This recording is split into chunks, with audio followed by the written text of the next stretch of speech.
Right, hello everyone, and welcome to Warren's Team Talk. And as promised, I know I've been going on about it for a few days now. The video is finally out for my memories of the 1992-93 season for Arsenal Football Club and what I remember about the season and everything. This season was the year that Arsenal won the first ever domestic cup double, when they won the League Cup and the FA Cup. So let's find out all about that. But anyway, before we do all that, just the usual stuff. Please remember to like my video by pressing the thumbs up button. Also, please remember to subscribe to my channel. Please remember to share it around as widely as you possibly can. That would be absolutely fantastic. And more importantly than any of that stuff, I hope that you're all really well and having a great day, and that you've been fine since the last time I saw you. And make sure you keep that up. And make sure, please, that you pass some love and friendship around the world. And remember to keep talking, and because it does really, really help. Anyway, guys, thanks very much. And without further ado, let's get on with it, as they say. So here we are, everyone. This is the story of Arsenal's 1992-93 season, the year that Arsenal became the first club in English football history to win the domestic cup double of the League Cup and the FA Cup. So without further ado, let's get on with it. But just before we do, please remember to put a like on the video. Please remember to subscribe to my channel, and please remember to pass the video around to as many different people as you possibly can. That would be absolutely fantastic if you could do that for me. Thank you very, very much. So here we go. So let's start by looking at Arsenal signings in the 1992-93 season. So on the 4th of February 1993, Arsenal bought Martin Keown back from Everton, brought him back home for £2 million. You know, one of the greatest warriors in Arsenal's history. You can see him there with the blood on his shirt and everything, and that just sums him up, really. And then also, this was the season where Arsenal brought in John Jensen from Brøndby. Now, the story is that he was brought in because of his performance in the European Championship final against the Germans for Denmark, when he scored in the game. And the officials at Arsenal thought he was a good goal-scoring midfielder. However, nothing could be further from the truth. He only ever scored one goal from midfield for Arsenal. And it became a bit of a standing joke, I believe, in the Arsenal dressing room about his lack of goals. And there were books being run about when he was going to score and how many goals he was going to score. So the poor guy obviously was getting an absolute torrid time of it from his teammates. There's also a story which says that, and now I don't know how true this was, that his agent was the agent that George Graham was involved in, and his dealings with this agent eventually led to him being sacked from Arsenal because he was accepting bribes to this agent to do the deals to get these players into the club and getting sold and what have you. But how true that is, I really don't know. But there you go. That's the stories that I've heard. So I just thought I'd share that with you. And then the outgoings that season were that we saw David Rocky Rocastle sadly being sold to Leeds United, and Perry Groves being sold to Southampton. Now, the transfer of Rocky Rocastle to Leeds is quite a sad one, really. George Graham tells a very emotional story about how he sat Rocky down in his car and they had a conversation about the fact that Arsenal had accepted a bid from Leeds United for him, and that the deal was done, and that he needed to go to Leeds, and he was just he was extremely upset about it. And Ian Wright talks about how he turned up for training one day and saw Rocky standing on the steps outside of Arsenal, outside the main entrance. Any of you know the main entrance at Arsenal, there's like a steps going up to the door and everything, and there's always like a guard there standing there in a suit and a hat. And Rocky was just standing there crying his eyes out. And apparently his barber, where he used to go to get his hair cut, tells a story about he went into the barbers, talking to the barbers, saying, look, I'm being sold to Leeds. What am I going to do? I don't know anyone in Leeds, stuff like that. So Rocky was a lifelong Gooner, and he's a hero amongst the Arsenal supporters, and he's a hero of mine as well, I have to say. And it was heartbreaking for him to be sold to Leeds United and whatever, because all he wanted to do was play for his beloved Arsenal. So God bless him. But he did all right at all these other clubs, as I think it was Michael Thomas says when he's interviewed about it, but he never really captured the glory that he had at Arsenal. And apparently the reason he was sold was because the prognosis on his knee injury wasn't great, and Arsenal felt that his career would only sort of go, it would never reach the heights as it had done previously.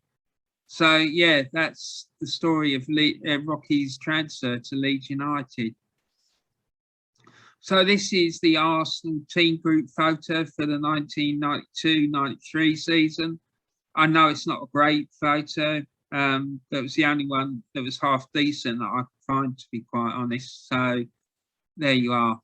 And then, so what we're going to do, we're going to go through the months of the season, and on match day 3, after losing the first 2 games of the season and sitting bottom of the table, much like we did this season, Arsenal travelled to Anfield to take on Liverpool. And I remember that many people were expecting us to get absolutely thumped in this game. And Arsenal came away with a 2-0 win, thanks to goals from Ian Wright and Anders Limpar.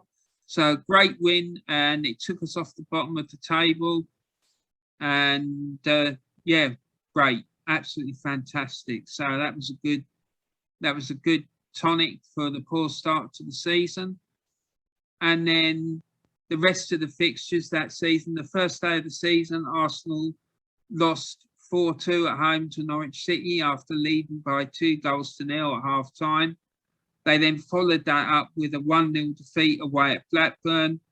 And like I say, they then went on to beat Liverpool 2-0 away and Oldham Athletic 2-0 at home, and then beat Sheffield Wednesday 2-1 at home as well. So at the end of the month, they jumped from bottom of the table to 5th in the table. So a good recovery after a poor start, really. And there's the league table, and you can see what I'm saying about Arsenal jumping up to 5th. Blackburn Rovers were top of the league after winning 3 and drawing 2 of their first 5 games. And QPR was 2nd, and Norwich City were 3rd, and Everton were 4th. So Coventry City were 6th. There's some names that aren't usually there at the top of the English league table.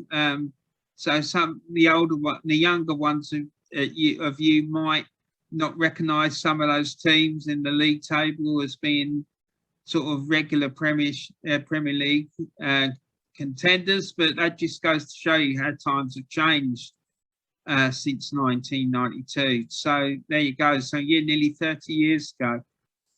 Then on the 5th of September, Arsenal went to Wimbledon and lost by 3-2 at Plough Lane in a game where Ian Wright scored 2 goals for Arsenal. And then for the rest of the fixtures for September and October, Arsenal drew 0-0 away at QPR. They drew 1-1 with Wimbledon. They lost 3-2 away at Wimbledon. And they lost 1-0 at home to Blackburn Rovers.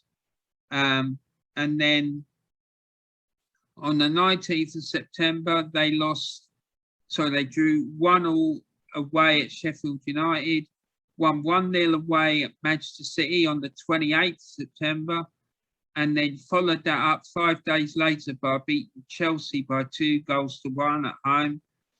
And then on the 2 weeks later, I'm assuming that was because we had an international break or something, they won 1-0 away at Nottingham Forest. And then a week later, on the 24th of October, they won 2-0 away at Everton. So, yeah, a great win for the Gunners, which lifted them up into 4th place at the end of October.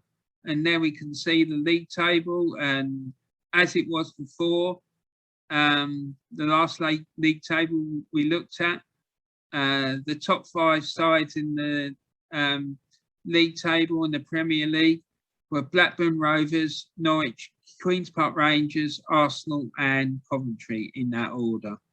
And in the bottom 3 were Arsenal's great North London rivals, Tottenham Hotspur, Wimbledon and Nottingham Forest. So I'm sure, well, I am, and I'm sure every other Arsenal fan is always happy to see Tottenham in the bottom 3, but there you go.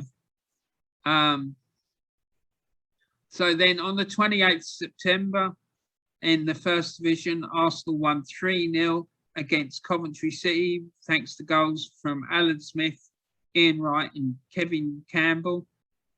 And then for the rest of the fixtures for November and December, Arsenal won 1-0 away at Crystal Palace. They won 3-0 at home to Coventry City. And at that stage of the season, Arsenal was sitting in 2nd. And then they lost 3-0 away at Leeds United, lost 1-0 at home to Manchester United. And on the 5th of December, they lost 2-0 at Southampton. And on the 12th of December, they lost 1-0 away at Tottenham. And then on the 19th of December, they drew 1-1 with Middlesbrough at home. And then on Boxing Day, on the 26th of December, they drew 0-0 with Ipswich Town at home. And then finally, at the end of the year, the last game of the year, saw Arsenal lose 1-0 away at Aston Villa. And this run of results saw Arsenal slide down to 9th in the league table. And there you can see it, Blackburn sitting in 4th, where Arsenal had been previously, and Arsenal was sitting in 9th. And top of the league at that point were Norwich City on 41 points. Manchester United were 2nd on 38. Aston Villa were 3rd with 38 points, and Blackburn in 4th on 37 points. So, yeah, there you go. So on the 16th of January, Arsenal won 1-0 away at Manchester City, thanks to a goal from Paul Merson. And then the rest of the fixtures for January and February saw Arsenal draw 1-1 away, 1-1 at home with Sheffield United. And they won 1-0 away at Manchester City, and we've just seen. And they lost 1-0 at home to Liverpool, and lost 1-0 at home again to Wimbledon. And then they won 1-0 away at Oldham Athletic, and then drew 0-0 at home with Leeds United. So, bit of a mixed bag of results there, but only 2 wins in January and February in the league, which isn't great by any stretch of the imagination. So, and not really scoring that many goals either. I think in January and February in the league, They only scored 1, 2, 3 goals. So that's not great, is it? And this meant that Arsenal were sitting in 11th place in the league with a goal difference of just +1, some 17 points behind the leaders, Aston Villa, at that stage. Norwich had slipped down to 3rd and United had gone into 2nd. And Sheffield Wednesday was sitting in 4th. So, yeah, there you go, people. Then on the 20th of March, 1993, Arsenal won a thrilling game by 4-3 at home to Southampton, thanks to goals from Andy Linnigan, Paul Merson, and 2 from Jimmy Carter. And there were 3-0 up at half time. 3-1 up at half time. The Southampton goals that day came from Ian Dowie, Mickey Adams, and Matt Letizia. So quite an entertaining game, really, when all's said and done. And then the rest of the fixtures in March saw Arsenal lose 1-0 away at Chelsea. They drew 1-0 away at Norwich City. They won 2-1 away at Coventry City and won 4-3, as we've just seen, at home to Southampton, and then drew 0-0 away with Manchester United. And the results in March meant that Arsenal were in 9th place in the Premier League table. So there we go, there's the Premier League table. Norwich were sitting back top of the league again, 1 point ahead of Aston Villa in 2nd. Manchester United were 3rd with 63 points, and Blackburn Rovers were in 4th, 13 points adrift of the top 3 clubs. So, and interestingly, at that stage, Arsenal were only 3 points behind 4th place Blackburn Rovers. So, yeah, it just shows that the top 3 was starting to pull away from the rest of the pack.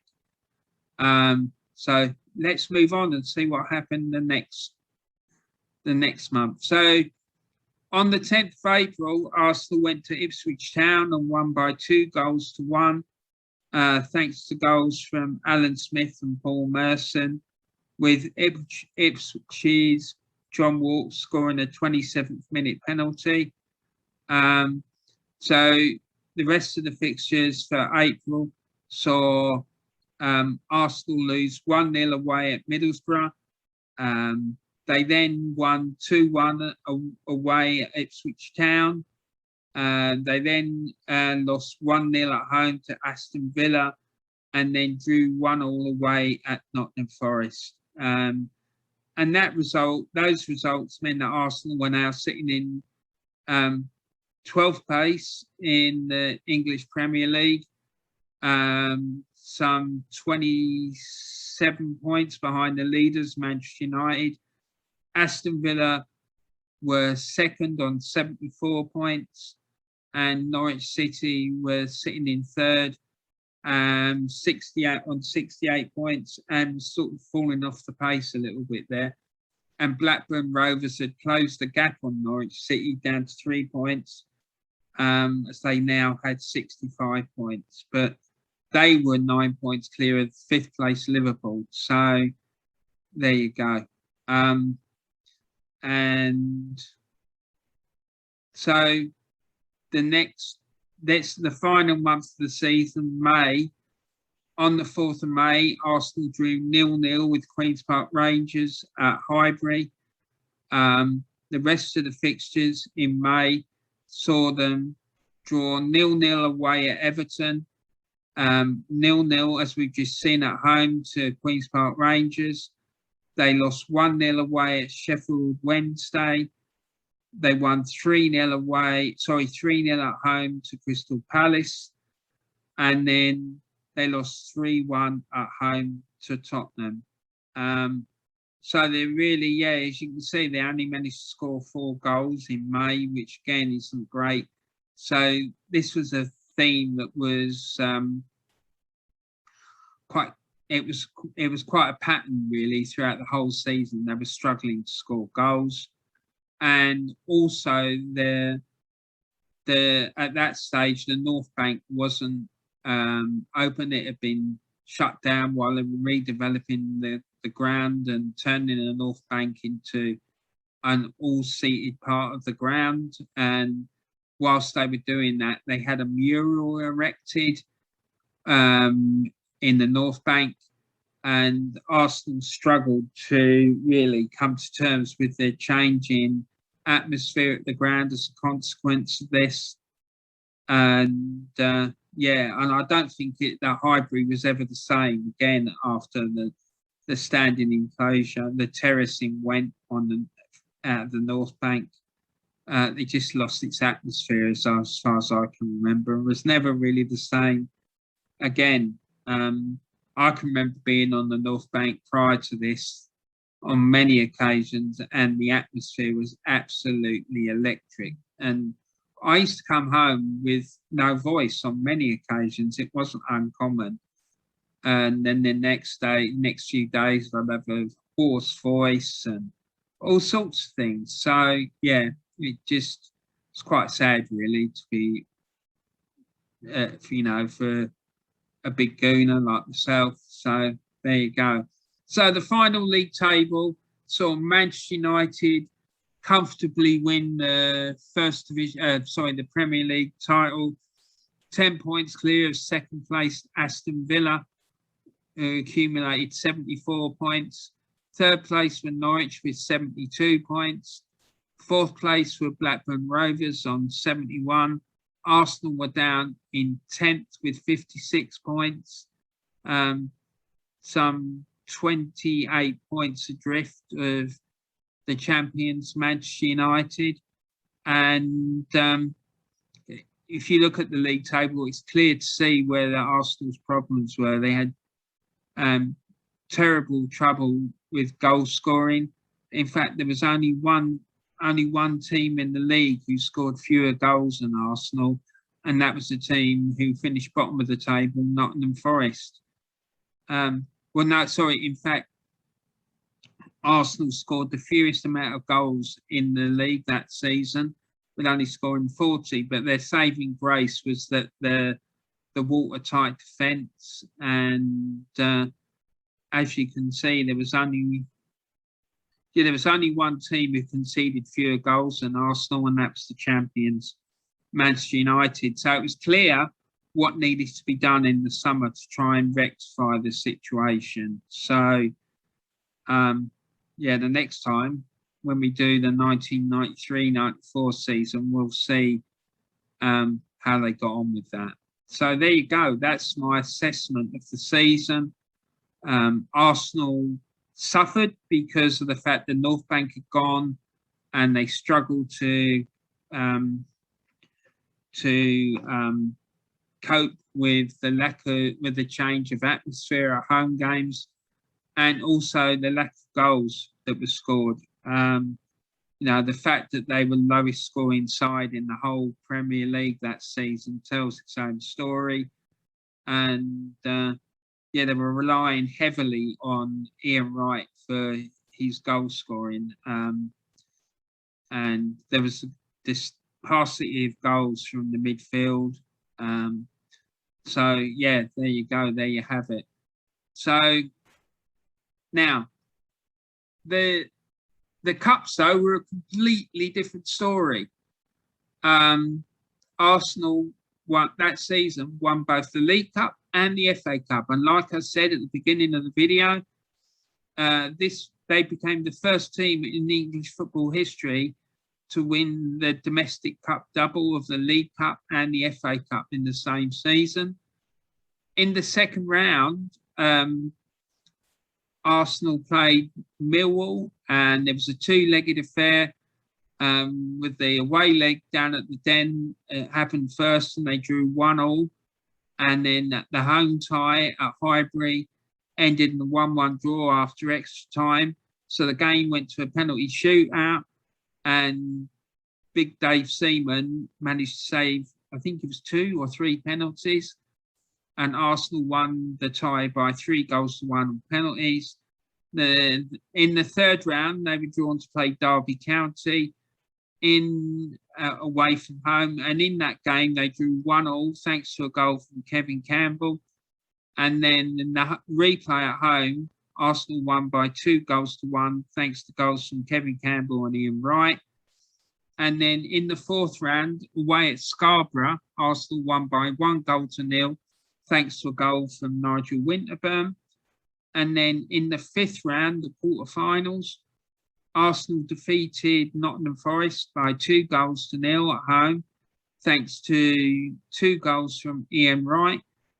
And then in the semi-final, first leg, Arsenal played Crystal Palace away in the first leg and won the game by 3-1, thanks to an Ian Wright penalty and 2 goals from Alan Smith. And then in the second leg at Highbury, Arsenal won by 2-0, thanks to goals from Andy Linnigan and Ian Wright to win the tie 5-1 on aggregate. So, yeah, they were off to Wembley. And in the final, they defeated Sheffield Wednesday by 2-1. And that happened on the 18th of April, 1993, thanks to goals from Paul Merson and Steve Morrow. And John Harps, I think he became the first American ever to score in a cup final, in an English cup final. That this game isn't famous for that, though. It's famous because when Arsenal took the lead through Steve Morrow, the celebrations involved Tony Adams picking up Steve Morrow, and then unfortunately he dropped him and he broke his shoulder. So yeah, that's what it was famous for. I think it was after he scored, or it might have happened at the end of the game in the post-match celebrations, but certainly Tony Adams dropped Steve Morrow after picking him up. So yeah, there you go. So Arsenal won the League Cup, and I think that was the second time they won the League Cup under George Graham. And then if we now look at the FA Cup run, so in the third round on the 2nd of January, Arsenal travelled to Yeovil Town and won by 3-1, thanks to a hat-trick from Ian Wright. And then in the fourth round, they faced Leeds United and drew the game 2-2 at Highbury. And then the game went to a replay at Ellen Road, which Arsenal won by 3-2, thanks to a brace from Ian Wright and an Alan Smith goal. And then in the fifth round, Arsenal faced Nottingham Forest again at home, and they won 2-0 again, thanks to goals from Ian Wright on the 13th of February. Then on the 6th of March, in the quarterfinals, Arsenal faced Ipswich Town away at Portman Road in Ipswich, and they won by 4-2, thanks to a goal from Tony Adams, an Ian Wright penalty, Kevin Campbell and an Ipswich player scored an own goal. So, yeah, good victory there for Arsenal. And then in the semi-final on the 4th of April, 1993 at Wembley Stadium, Arsenal again faced Tottenham Hotspur, and this time they avenged their defeat from 2 years earlier to win by 1-0, thanks to a goal from Big Tony Adams. So they won their way back to Wembley again. And then in the FA Cup final, the game ended in a 1-1 draw after extra time. So a replay was required. Arsenal's goal came from Ian Wright, and Sheffield Wednesday's goal came from Hurst. So yeah, a replay was required. So in the replay, played at Wembley Stadium on the 20th of May, 1993, Arsenal defeated Sheffield Wednesday by 2-1 after extra time. And Arsenal's winner came in the last minute of extra time when the final looked like it was going to be decided for the first time ever by virtue of a penalty shootout.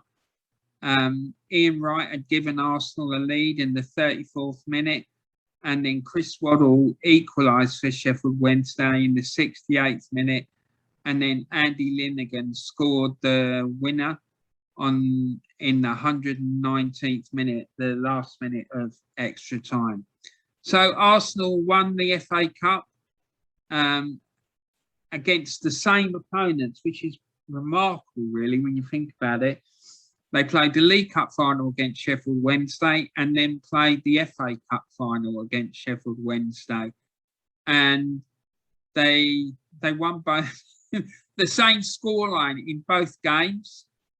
And yeah, it's just mad when you think about it. And they became the first team in English football history to win the domestic cup double.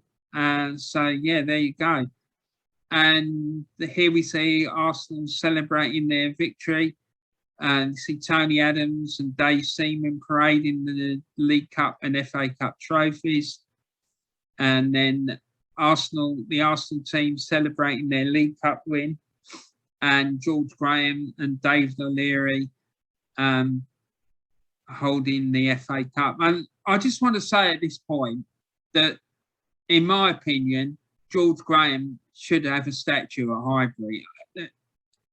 I know he got the sack for accepting a bun, but you see some of the other things that other people in positions of power have been able to get away with and do. Yeah, it was really bad what he did and all the rest of it, but the man deserves some respect.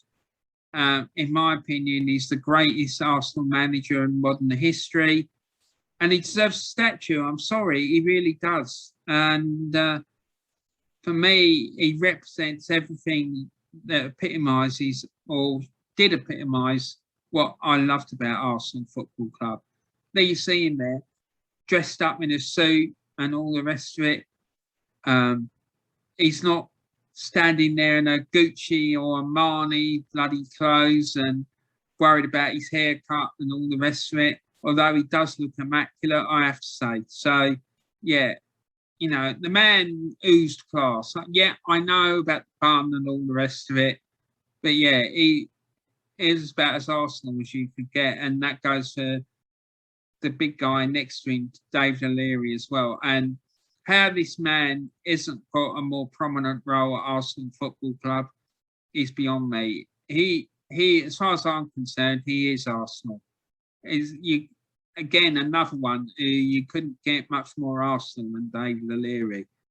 I think he's still the record appearance holder for the club, what have you. And really, to be honest with you, I'd like to see him in Vinay's role at the club, the chief executive, because no one knows Arsenal Football Club better than him. Yeah, and he'd do a damn sight better job of it than Vinay would, that's for sure.